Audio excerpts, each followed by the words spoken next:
जवाहरलाल नेहरू सरकार की एक भूल थी।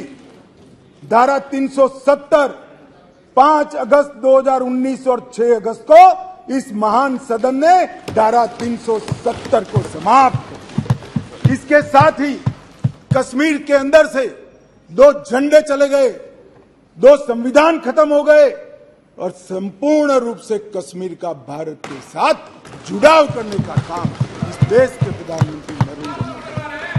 मान्यवर, इन्होंने, मैं अभी भी एक इनके ही प्रेरित एनजीओ की एक मीटिंग अभी हुई, रिपोर्ट मैंने देखी। क्या रिपोर्ट कहती है? हुर्रियत से चर्चा करो, जमीयत से चर्चा करो, पाकिस्तान से चर्चा करो। हम ना हुर्रियत से चर्चा करेंगे, ना जमीयत से करेंगे, ना पाकिस्तान से चर्चा करेंगे। अगर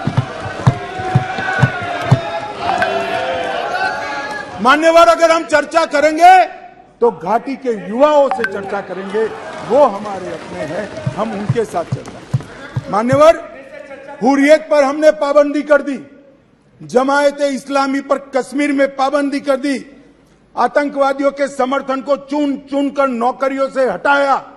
अब किसी भी आतंकवादी की मृत्यु का जनाजा नहीं निकलता है, क्योंकि जो जहां मारा जाता है वही दफन किया जाता है।